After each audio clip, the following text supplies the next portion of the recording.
قال ربنا جل وعلا في كتابه الكريم وهو أصدق القائلين أعوذ بالله السميع العليم من الشيطان الرجيم من حمزه ونفخه ونفثه يا أيها الذين آمنوا اتقوا الله حق تقاته ولا تموتن إلا وأنتم مسلمون.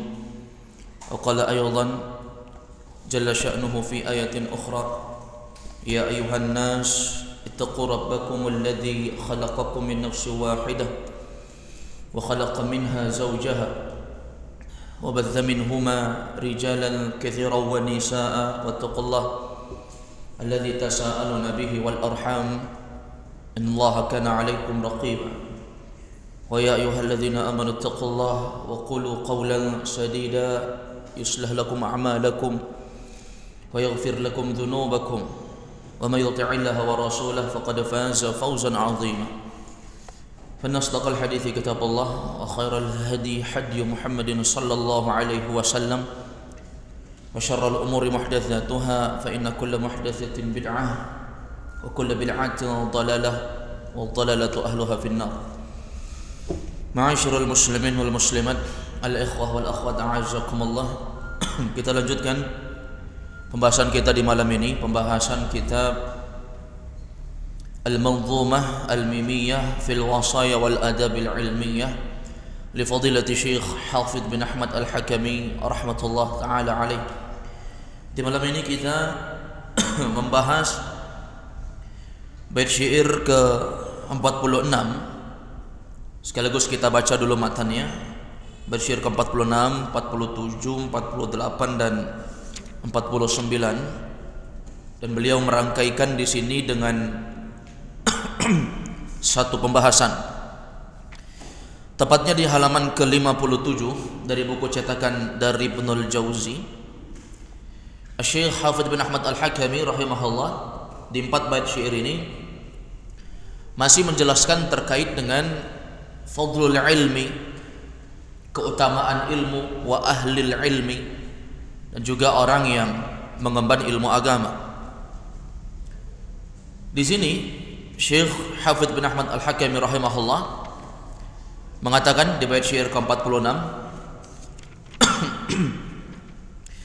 kata beliau, wa qaddamal mustafa bil ilmi hamilahu a'zim bidzalika taqdiman lidhi qadami. Di bait syair ke-46 Syekh Hafidh bin Ahmad Al-Hakami rahmatullah taala alaih, beliau mengatakan wa qaddamal mustafa. Al-Mustafa, seorang yang terpilih, maksudnya adalah Rasulullah Muhammad sallallahu alaihi wasallam. Qaddama, beliau telah mendahulukan. Ini dalam permasalahan menerjemahkan, ketika ada susunan subjek predikat, maka subjek lebih dahulu diterjemahkan walaupun posisi subjek itu dalam kalimat dia datang di posisi kedua setelah fi'il, setelah predikat. Tetapi kita terjemahkan Al-Mustafa terlebih dahulu. Al-Mustafa, Rasulullah itu qaddama, beliau sallallahu alaihi wasallam telah mendahulukan. Qaddama yuqaddimu, taqdim. Beliau telah mendahulukan. Apa yang beliau dahulukan? Bil ilmi. Beliau telah mendahulukan dengan sebab ilmu. Kalau ada sesuatu kejadian, pasti beliau lebih dahulukan yang lebih berilmu. Dalam masalah mengimami orang dalam sholat, dalam masalah pengkuburan jenazah, nanti akan dijelaskan juga oleh Syekh yang mana lebih didahulukan terkait dengan pembahasan seputar menguburkan jenazah. Di dalam hadis nanti akan disebutkan oleh Syekh Abdul Razzaq hafizahullah terkait dengan permasalahan pendahuluan pengkuburan orang yang dia memiliki ilmu hafalan Al-Quran dibandingkan yang hafalan Al-Qurannya sedikit. Jadi inilah Rasulullah. Beliau selalu mendahulukan orang yang memiliki ilmu dibanding orang yang tidak berilmu, atau orang yang memiliki ilmu tetapi kadar ilmunya lebih di bawah dibandingkan seorang alim yang lebih berilmu tentunya. Nah, ini menunjukkan kepada kita keutamaan ilmu yang sangat luar biasa. Seorang ahli ilmu itu lebih didahulukan di dalam pembahasan menurut kacamata syariat. Hamilahu, Rasulullah SAW lebih mendahulukan hamilahu, yakni bil ilmi hamilahu, orang yang mengemban ilmu agama tadi. A'zim bidzalika taqdiman, a'zim, betapa agungnya, bidzalik taqdiman, pengutamaan semacam itu, betapa agungnya pengutamaan semacam itu untuk orang-orang yang berilmu ini. Lidhi qadami, yaitu bagi orang-orang yang memiliki qadam. Qadam itu artinya orang yang memiliki keutamaan. Qadim, lebih terdahulu dia, orang yang mulia. Jadi kalau kita lihat di bait syair ke-46 ini, Syekh Hafidz bin Ahmad Al-Hakami lagi-lagi memberikan motivasi kepada kita untuk betul-betul serius dalam mencari ilmu. Karena dengan ilmu itulah kita akan didahulukan. Mulia kedudukan seorang hamba di dunia, alam barzakh, dan negeri akhirat. Di dunia, orang yang berilmu itu kedudukannya akan Allah angkat sesuai dengan kadar ilmu yang dia miliki. Oleh karena itu, ma'asyiral muslimin a'azzakumullah, tidak ada yang bisa dibanggakan kecuali pemahaman terhadap ilmu agama itu. Kemudian di alam barzakh, sebagaimana yang datang dalam hadis Al-Bara' bin Azib, di mana Rasulullah SAW menceritakan terkait dengan ni'matul qabr, nikmat orang-orang yang ada di kubur. Demikian pula Rasulullah menceritakan terkait dengan azabul qabr, azab di dalam kubur, yakni di alam barzakh. Alam barzakh itu alam yang kedua setelah alam dunia. Kalau berbicara dengan alam rahim yang pertama. Yang kedua yaitu alam dunia ketika seorang dilahirkan. Alam ketiga yaitu alam barzakh, dan ini adalah pemisah antara dunia dan akhirat. Dia adalah tempat antara dunia dan akhirat. Artinya orang yang sudah di barzakh, dia tidak mungkin kembali ke dunia. Orang yang sudah di barzakh dan dia tidak di akhirat, tetapi itu makanul intizar. Ulama menyebutkan itu adalah tempat intizar, tempat seorang itu menunggu sampai Allah SWT menegakkan hari kiamat dengan ditiupkannya sangkakala yang kedua, sehingga manusia yang mati semuanya bangkit untuk berkumpul di padang mahsyar. Maka ma'asyiral muslimin a'azzakumullah, disebutkan dalam hadis Al-Bara' bin Azib, Rasulullah menceritakan terkait dengan ni'matul qabr, nikmat orang-orang yang ada di kubur. Rasulullah menyebutkan bahwa Allah SWT akan meluaskan kuburannya madda basarihi, sejauh mata memandang. Kemudian Rasulullah juga menceritakan bahwa akan dibukakan kepadanya pintu yang mengarah ke surga. Ini ni'matul qabr, nikmat di dalam kubur. Akan diberikan keharuman-keharuman di kuburnya, sehingga dia merasakan bahwasanya itulah nikmat terhadap apa yang telah dia lakukan ketika di dunia. Kemudian Rasulullah juga menceritakan bahwa akan dihamparkan yufrashu lahu firash minal jannah, akan dihamparkan kepadanya permadani-permadani, tempat-tempat yang dia gunakan untuk beristirahat, dipan-dipan yang itu dibentangkan dari surga. Ini nikmat alam barzakh tentunya. Apalagi nikmat yang ada di negeri akhirat. Tentang Al-Quran kata Nabi, yarfa'u biha aqwaman wa yad'u bihil akharin. Orang yang memiliki ilmu, menghafal Al-Quran, maka Quran itu pada hari kiamat akan datang untuk menjadi sesuatu yang akan mengangkat derajat seseorang, atau bisa saja untuk merendahkan derajat seseorang. Ini terkait dengan ilmu. A'zim bidzalika taqdiman lidhi qadami. Betapa agungnya keutamaan semacam itu bagi orang yang memiliki keutamaan ilmu.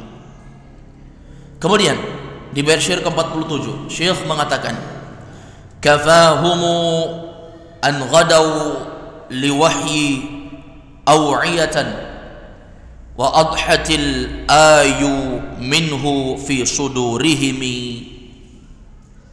Beliau mengatakan rahimahullah, Syekh Hafidz bin Ahmad Al-Hakami, kafahumu, cukuplah bagi mereka. Itu asalnya kafahum, tetapi karena daruratus syair, darurat syair, karena dia harus menggunakan timbangan-timbangan yang telah diatur oleh ahli syair, maka setelah mim ditambahkan waw. Kafahumu, cukuplah bagi mereka, yaitu apa? Orang-orang yang berilmu tadi.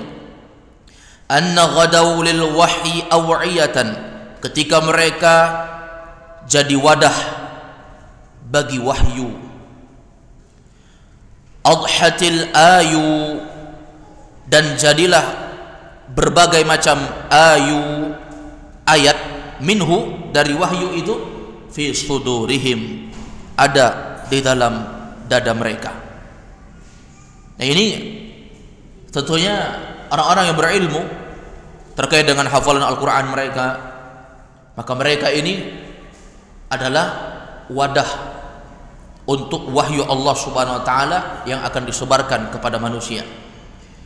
Di bait syair ke-48 kata Syekh, wa an ghadaw wukala'a fil qiyam bihi qawlan wa fi'lan wa ta'liman li ghairihim. Kata Syekh Hafidz bin Ahmad Al-Hakami rahimahullah, wa anna ghadaw, dan mereka orang-orang yang berilmu ini akan menjadi wukala. Wukala jamak dari wakil. Orang berilmu itu, kata beliau, akan menjadi wakil-wakil.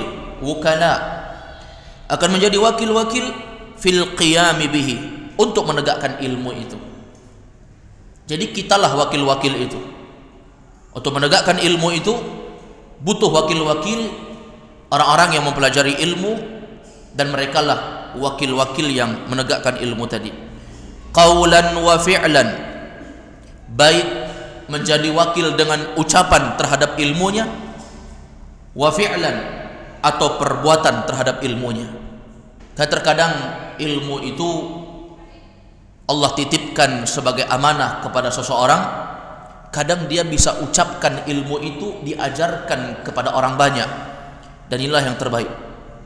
Kadang dia hanya bisa mengajarkan kepada jumlah yang sedikit, sebagaimana sebagian Nabi Allah Azza wa Jal, Allah utus mereka sebagai nabi, tetapi mereka tidak memiliki kaum yang banyak sebagaimana para rasul.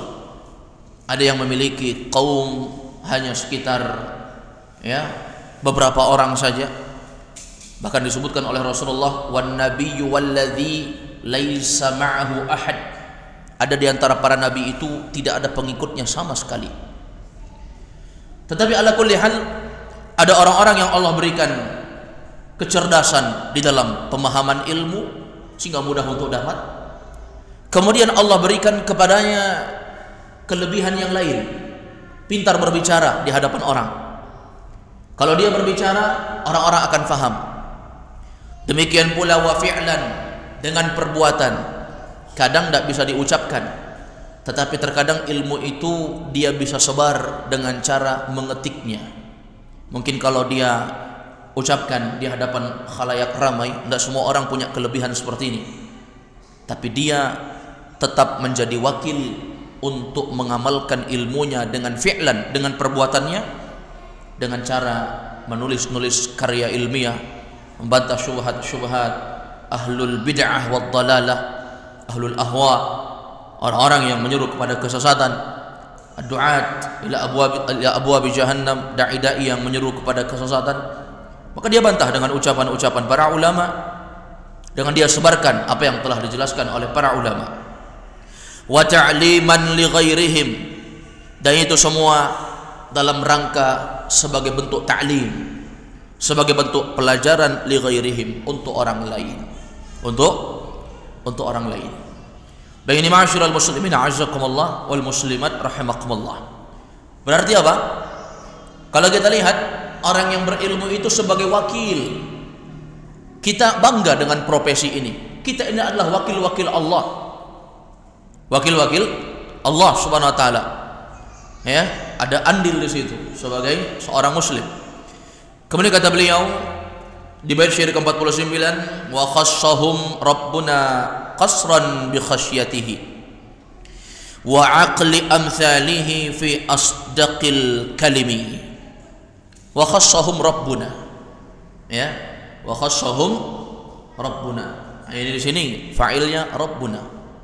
Rabbuna khassahum. Allah SWT, Rabb kita, yaitu Allah Azza wa Jal, khassahum, telah mengkhususkan mereka. Mengkhususkan artinya apa? Artinya apa? Mengistimewakan. Khassahum, mengistimewakan. Berarti Allah SWT mengkhususkan alias mengistiqamahkan mereka. Allah mengistiqamahkan mereka siapa? Orang-orang berilmu tadi.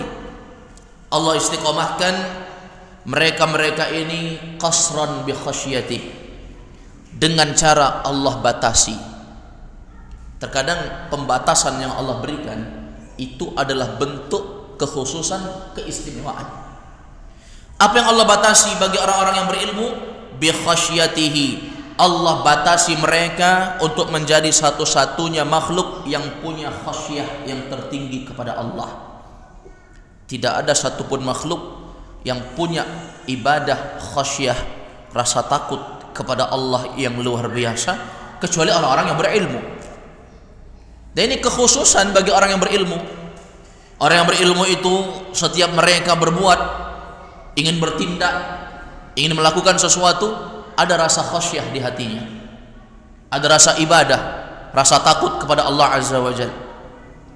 Makanya Allah sebutkan dalam surah Fatir, innama yakhshallaha min ibadihil ulama. Sesungguhnya Allah Azza wa Jal memiliki hamba-hamba para ulama, dan merekalah yakhshallah, yang paling takut kepada Allah Subhanahu wa taala. Jadi ini kekhususan untuk orang-orang yang berilmu, bahwa Allah batasi mereka ini sebagai orang yang punya rasa takut kepada Allah Azza wa Jal. Wa aqli amthalihi, demikian pula mereka ini adalah orang-orang yang memahami aqli amthalihi. Allah batasi, Allah berikan pemahaman yang sangat mendalam kepada mereka. Untuk memahami apa? Untuk memahami amthal, permisalan-permisalan yang Allah berikan. Siapa yang tahu tentang permisalan? Allah mempermisalkan ini dengan ini, Allah mempermisalkan ini dengan ini dalam Al-Quran. Siapa yang mengerti itu? Orang-orang yang berilmu. Fi asdaqil kalimi, tentunya di dalam ayat-ayat Allah Azza wa Jal yang asdaq, yang paling benar, yaitu Al-Quran. Ini keutamaan yang berikutnya yang dijelaskan oleh Syekh Hafidh bin Ahmad Al-Hakami. Oleh karena itu di 4 bait syair ini sangat betul-betul luar biasa faedah yang bisa kita petik. Di bait syair ke-46 disebutkan Nabi SAW lebih mendahulukan orang yang berilmu dibandingkan yang ilmunya sedikit, dari segi ilmu membaca Al-Quran, dari segi ilmu agama. Oleh karena itu orang-orang yang berilmu ini, memiliki semangat belajar ini, mereka pantas untuk dimuliakan oleh kaum muslimin. Karena Rasulullah SAW saja, beliau memiliki sahabat-sahabat yang tentu kecerdasan mereka dalam ilmu itu berbeda-beda. Ya, ini ma'asyiral muslimin a'azzakumullah. Kemudian di bait syair ke-47 disebutkan bahwa cukuplah mereka itu menjadi wadah. Ya, mereka menjadi wadah untuk menampung ilmu-ilmu yang telah Allah berikan. Kemudian di bait syair ke-48 disebutkan mereka adalah para wakil-wakil Allah. Mereka adalah apa? Wakil-wakil Allah fil qiyami bihi, untuk menegakkan ilmu agama itu. Siapa lagi wakil Allah kalau bukan mereka? Orang-orang yang mempelajari ilmu agama. Dan bait syair ke-49 disebutkan kepada kita, khassahum rabbuna qasran bi khasyatihi wa aqli amthalihi fi asdaqil kalim. Allah mengistimewakan kita sebagai orang yang belajar ilmu dengan Allah batasi, Allah jadikan kita satu-satunya makhluk yang punya khasyah, rasa takut tertinggi kepada Allah. Demikian pula Allah Azza wa Jal menjadikan kita sebagai orang yang memahami permisalan-permisalan Allah fi asdaqil kalim, di dalam ucapan-ucapan Allah yang paling benar, yaitu Al-Quran Al-Karim. Kita baca komentar dari Syekh Abdul Razak hafizahullah. Kata beliau di sini, hadhihi jumlatun fil fadail li talibil ilmi. Ini adalah jumlah beberapa kalimat-kalimat minal fadail li talibil ilmi. Ini adalah jumlah kalimat-kalimat dari keutamaan-keutamaan untuk seorang yang mempelajari ilmu agama. Sangat banyak jamaah, ya, sangat banyak sekali. Kata beliau apa? Minha, diantara keutamaan orang yang belajar agama itu, anna Nabiyya sallallahu alaihi wasallam qaddama hamilal ilmi wa hamilal Quran ala ghairihi fi munasabatin adidah. Bahwa Rasulullah, anna Nabiyya, bahwa Nabi sallallahu alaihi wasallam qaddama, beliau lebih mendahulukan. Siapa yang mendahulukan? Rasulullah sallallahu alaihi wasallam. Siapa yang kena dahulukan? Hamilal ilmi. Hamila mansub sebagai apa? Maf'ulun bihi. Rasulullah mendahulukan apa? Hamilal ilmi, orang yang mengemban ilmu agama. Nah, ini yang pertama ini. Demikian pula kata beliau, wa hamilal Quran, orang yang mengemban ilmu tentang Quran. Apakah dia hafizul Quran, penghafal Al-Quran, dan selainnya. Ala ghairihi fi munasabatin adidah. Rasulullah lebih mendahulukan dua kelompok ini dibandingkan orang-orang yang memiliki profesi-profesi yang lain yang sangat banyak. Maka ini pantas untuk kita dahulukan jemaah. Kalau kita lihat Rasulullah itu lebih mendahulukan para penuntut ilmu, Rasulullah itu lebih mengistimewakan para penghafal Al-Quran. Ini yang kita kejar. Mereka lah yang pantas untuk kita muliakan. Mereka lah yang pantas untuk kita dukung di dalam program-program kebaikan. Kemudian kata beliau, minha at-taqdimu fil imamah. Di antaranya apa? Rasulullah sallallahu alaihi wasallam lebih mendahulukan dari segi menjadi imam. Maksudnya imam di sini imam salat. Rasulullah itu lebih mendahulukan apa? Lebih mendahulukan para penuntut ilmu, orang yang kenal agama, orang yang mereka paham agama, lebih didahulukan dalam masalah keimaman. Apalagi kalau dia hafizul Quran, para penghafal Al-Quran. Oleh karena itu kata beliau apa? Syekh Abdul Razak mengatakan, ya ummuhum aqra'uhum li kitabillah. Ini iqtibas, bentuk nukilan dari beliau berlandaskan hadis Nabi. Ini pesan dari Nabi, ya ummuhum aqra'uhum li kitabillah. Yang paling pantas mengimami kalian, yang paling pantas mengimami mereka, aqra'uhum, yang paling aqra'. Aqra' itu bentuk isim tafdhil dari kata qari. Qari, seorang yang bisa membaca Al-Quran. Tetapi yang paling bisa, paling hebat membaca Al-Quran, aqra, biwazni af'al. Dia datang dengan pola af'al, wazan af'al, aqra. Aqra'uhum li kitabillah. Yang paling pantas mengimami kalian, kata Nabi, aqra'uhum li kitabillah, orang yang paling aqra, yang paling qari, yang paling hebat dalam membaca Al-Quran, kitabullah. Nah, para ulama menafsirkan aqra ini bisa saja aqra dari segi bagus tajwidnya, banyak hafalannya, bagus nada mengajinya. Ketika orang mendengarkan dia mengaji, maka orang nyaman mendengarkannya. Ini namanya aqra li kitabillah, orang yang paling paham tentang urusan keimaman. Kama jaa fi hadits Amr bin Salimah radhiyallahu anhu, sebagaimana yang disebutkan dalam hadis Amr bin Salimah yang diriwayatkan oleh Imam Al-Bukhari. Bahkan Imam Al-Bukhari menjadikan ini sebagai istidlal, pendalilan terkait dengan masalah yang paling aqra, yang paling pantas jadi imam. Disebutkan di dalam kitab Sahih Al-Bukhari. Yang paling banyak hafalannya, bagus tajwidnya, lebih pantas jadi imam walaupun usianya di bawah orang-orang yang ada saat itu. Sebagaimana yang disebutkan dalam hadis Amr bin Salimah. Amr bin Salimah ini ketika itu masih usia 6 atau 7 tahun jamaah. 6 atau 7 tahun. 6-7 tahun itu sudah balik? Belum balik usia 6-7 tahun, tapi saat itu dia sudah tamyiz. Dia sudah tamyiz. Artinya dia sudah bisa membedakan ya, mana sesuatu yang baik, mana sesuatu yang buruk. Dia sudah memahami apa yang diucapkan oleh orang. Kalau orang bilang begini, maka dia begini. Kalau orang bilang begitu, maka dia begitu. Dia sudah paham. Ini sahabat Amr bin Salimah radhiyallahu anhu. Anna Nabiya sallallahu alaihi wasallam, saat itu Rasulullah bersabda, apa kata Nabi? Sallu salata kada fi hini kada wa sallu kada fi hini kada. Salatlah kalian, kata Nabi, sallu, salatlah kalian salat ini di waktu ini. Maksudnya dijelaskan tentang mawaqitus salat. Salatlah kalian salat ini di waktu ini. Salatlah kalian di waktu zuhur di waktu zuhur. Salatlah kalian asar di waktu asar, salat asar. Di waktu maghrib, salat maghrib. Artinya salatlah kalian sesuai dengan mawaqitus salat yang telah ditetapkan oleh Nabi. Salatlah kalian demikian, kata Nabi.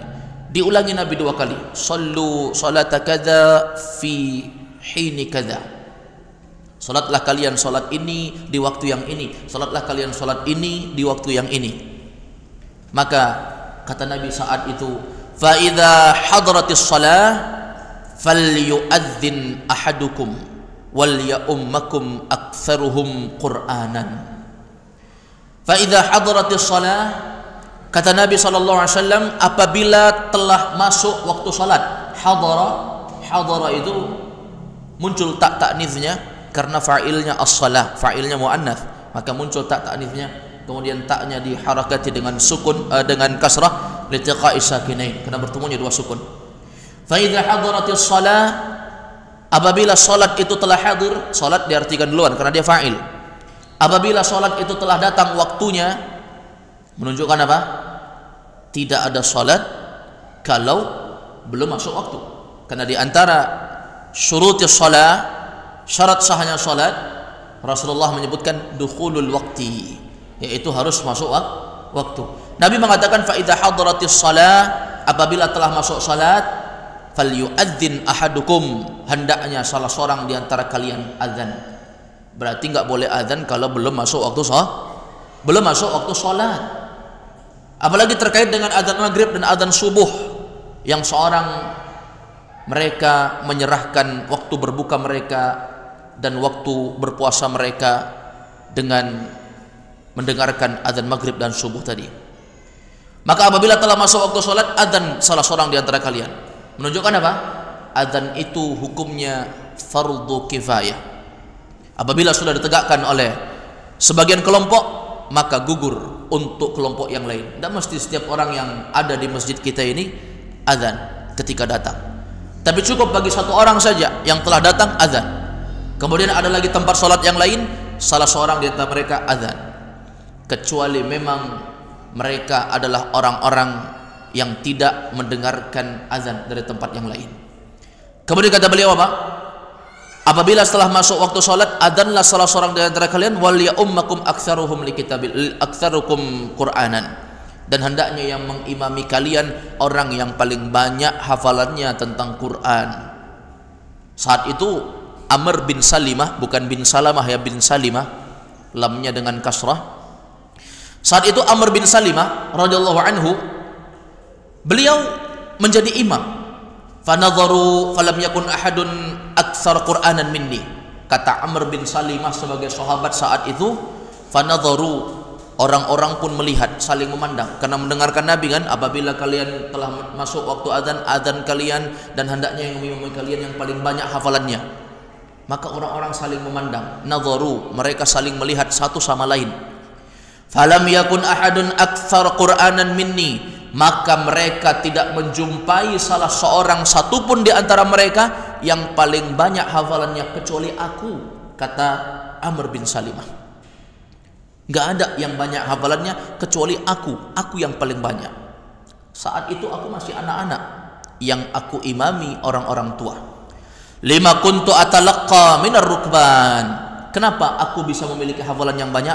Karena dulu aku atalaqqa, aku suka bertemu minar rukban, kepada orang-orang yang mereka ini termasuk rombongan-rombongan musafir.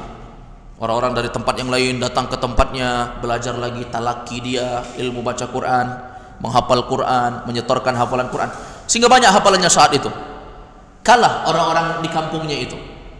Maka ma'asyiral muslimin azzakumullah, orang-orang melihat enggak ada yang hafalan lebih banyak kecuali aku, mereka lihat.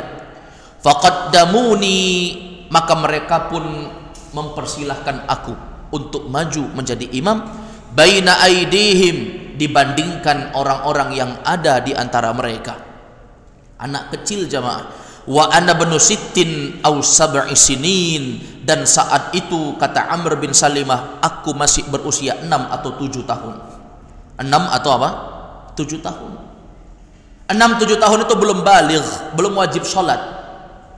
Dan saat itu dia menegakkan sholat sunnah, karena dia belum wajib sholat.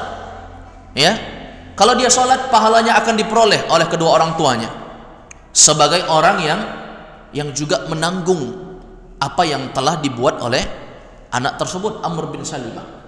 Dan dia mengimami orang-orang tua yang wajib sholat. Berarti apa? Anak kecil yang belum baligh, belum wajib sholat, sholatnya kan dihukumi sunnah. Dia boleh mengimami orang-orang tua selama anak ini memiliki hafalan Quran dan dia faham dasar-dasar fikih sholat. Faham dasar-dasar fikih sholat, tidak apa-apa. Ketika salah dalam gerakan diucapkan subhanallah, maka dia mengerti apa yang harus dilakukan, tidak apa-apa. Kalaulah anak itu yang paling paham dan paling banyak hafalannya dibandingkan kita di sebuah tempat, maka kita persilahkan. Ya, kita persilahkan. Inilah ketentuan perspektif syariat. Beda dengan apa yang dipahami oleh masyarakat.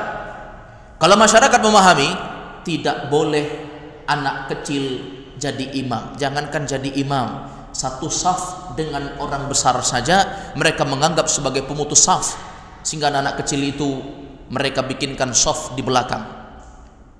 Kalau anak-anak itu adalah orang yang tidak tamyiz, artinya tidak paham, kalau dikasih tahu diam, dia diam, maka tidak boleh digabungkan dengan saf orang dewasa. Kalau anak itu tidak paham, ya, artinya apa? Kalau kita sampaikan, nak, nanti kalau kamu sampai masjid, sholat samping abi, kalau kamu diam, berarti kamu sudah tamyiz. Enggak apa-apa, anak itu sholat, tidak menjadi pemutus saf. Tapi kalau anak itu belum tamyiz, dibilang, nak, nanti kamu sampai masjid, diam, ya, diam. Tapi ternyata ribut kerjanya, maka ini belum tamyiz, ribut, jalan-jalan. Ini kalau begini kita bikinkan saf khusus di belakang, khusus untuk anak-anak. Terlebih ala kulli hal, na'udzubillah, sebagian orang menganggap anak kecil itu bernajis, ya. Dan ini, ya, sangkaan-sangkaan yang tidak berdasar tentunya. Tidak masalah, bahkan anak itu jadi imam tidak masalah. Kemudian kata beliau apa? Ini apa? Menunjukkan apa? Bahwa Rasulullah lebih mendahulukan orang yang banyak hafalan walaupun umurnya masih kecil. Kalau perspektif masyarakat kita kan yang paling putih rambutnya dia yang paling pantas jadi imam. Anak-anak muda maju dianggap tidak sopan, mendahului orang-orang tua. Ini kalau kita berbicara perasaan, tapi syariat itu nggak main perasaan. Demikian kata beliau yang terakhir, wa minhat taqdimu fid dafni. Demikian pula Rasulullah SAW mendahulukan tentang pemakaman. Coba lihat, kama jaa fi hadits Jabir bin Abdullah, sebagaimana yang telah datang dalam hadis Jabir bin Abdullah riwayat Imam Bukhari. Kata Jabir, kana Nabi SAW yajma'u bainar rajulaini minal qatla Uhudin fi thawbin wahid. Rasulullah SAW dulu pernah menggabungkan, yajma', beliau pernah menggabungkan bainar rajulain, ada dua laki-laki, min qatla, yang terbunuh di perang Uhud saat itu. Rasulullah SAW menggabungkan di dalam satu kuburan dua orang laki-laki. Paham ini? Ini boleh kalau dalam keadaan darurah, dalam keadaan darurat. Kalau memang keadaannya harus dilakukan seperti itu, la ba'sa fi, tidak apa-apa. Tapi kalau hanya sekedar karena mereka adalah pasangan yang saling mencintai, kemudian digabungkan dalam satu lubang dua orang, ini tidak ada dasarnya. Kalau darurat, ad-darurah tubihul mahdhurat. Yang tidak boleh itu jadi boleh ketika perkara darurat. Maka ma'asyiral muslimin a'azzakumullah, kata Nabi apa? Ayyuhum aktsaru akhdan lil Quran, ketika ada dua mayat di perang Uhud, ya. Ini di perang Uhud ini ada dua orang mau dikubur. Nabi bertanya dulu, ayyuhum aktsaru akhdan lil Quran, antara dua orang ini siapa yang paling banyak hafalan Qur'annya?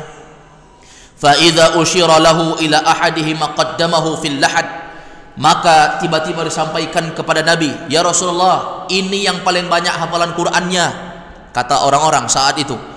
Maka qaddamahu fil lahad, Nabi lebih mendahulukan dia untuk masuk di dalam lahad. Lahad itu seperti kuburan kalau digali berbentuk kotak, ya. Maka di dalam kuburan kotak itu lubang, ada lubang lagi kecil yang dia itu seperti tempat untuk mayat, sehingga mayat itu lebih tersembunyi. Itu adalah sesuatu amalan yang dilakukan oleh Nabi dan para sahabat saat itu untuk lebih menyembunyikan mayit yang dikubur dari hewan-hewan buas. Karena di zaman dulu tuh banyak sekali hewan buas. Kalau ada yang dikubur itu dikorek-korek. Sehingga apa?